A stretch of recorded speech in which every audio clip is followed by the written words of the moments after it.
Yes, Kenya. Tamu sana, yes. In this video, I want us to have a look at some remarks by Raila Odinga, remarks touching on Sirisia Member of Parliament, John Waluke. Nation. Azimio leader Raila Odinga calls for release of Sirisia MP, John Waluke on bond. Says the case should be dismissed. Yes.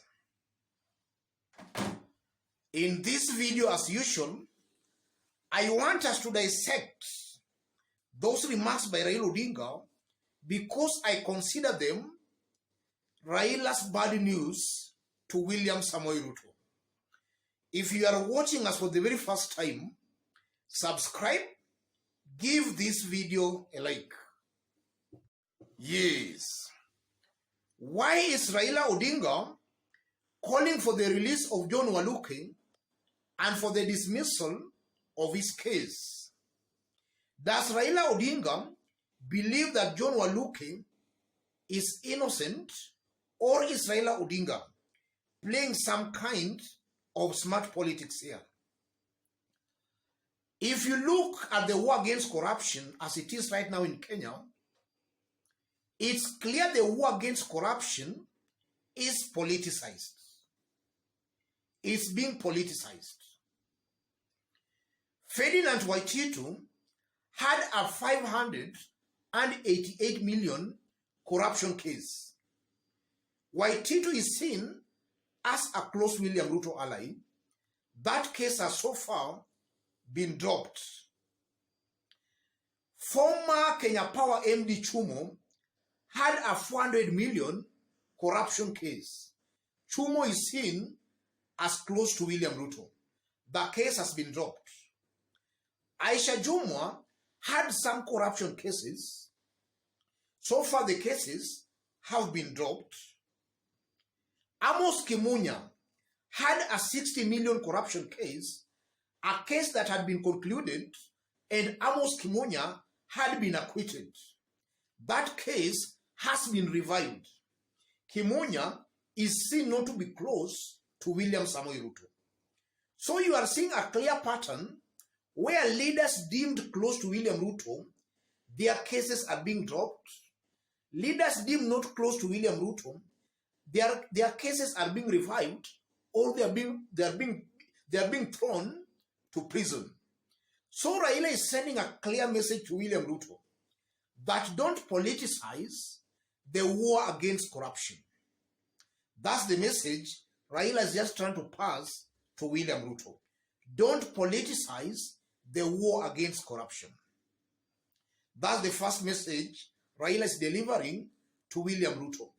And that's a bad news to William Ruto, because now these cases that have been dropped, these are very close William Ruto allies. And William Ruto, again, in my honest opinion, cannot order for the cases again to be revived. So William Ruto sits between a very hard place, between a rock and a very hard place. He must release maybe these leaders also deemed not close to him.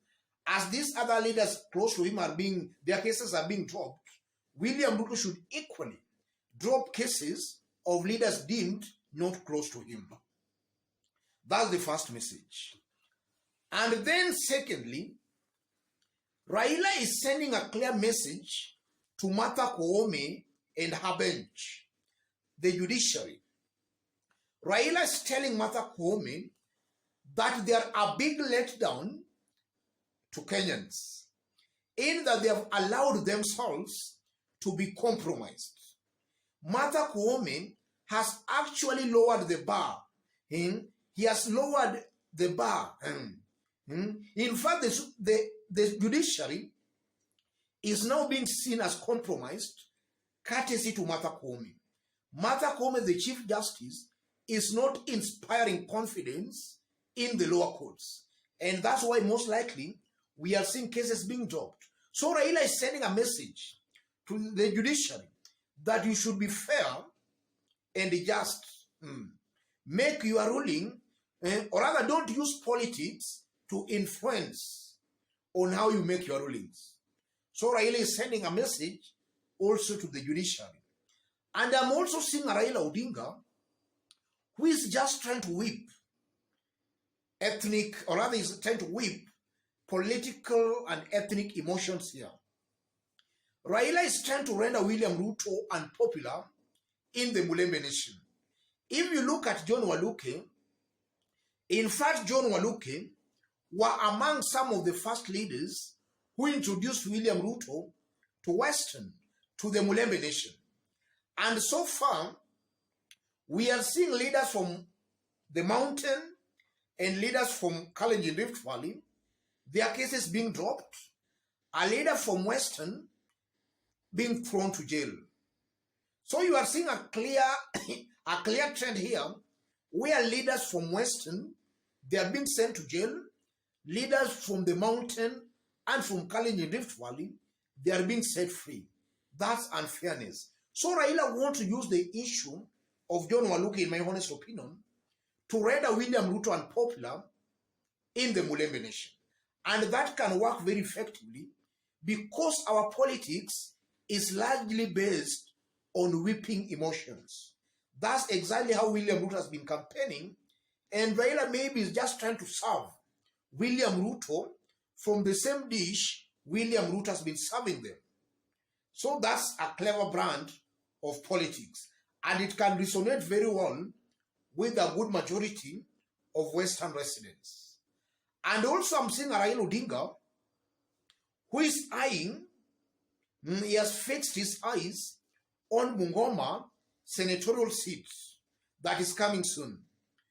So far, even in that contest alone, William Ruto has already betrayed Wetangula.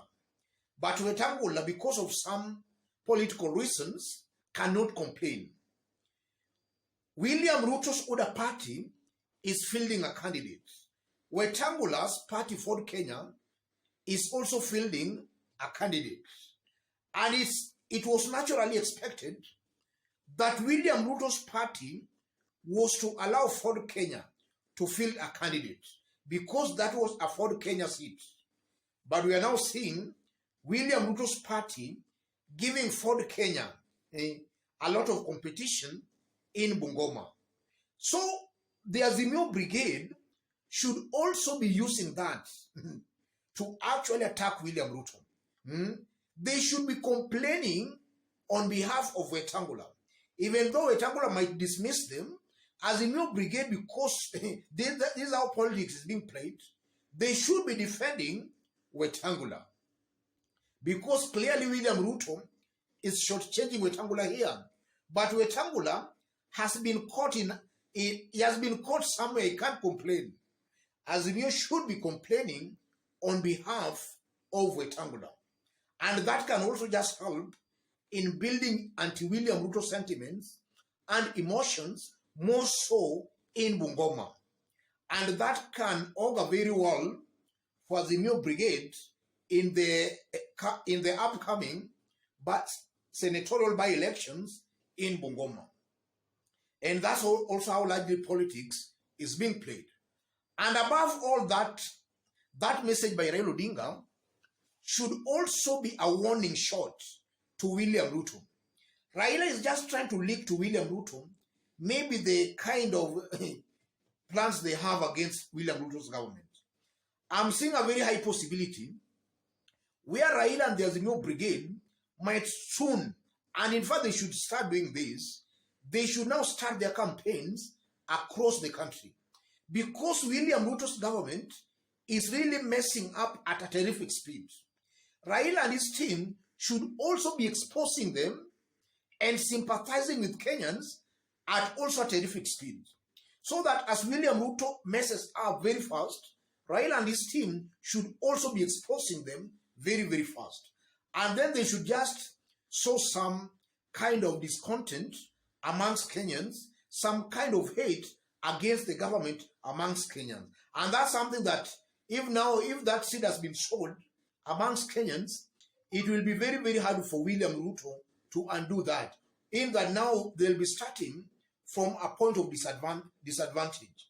So Raila and his team should and must start whipping emotions across the country.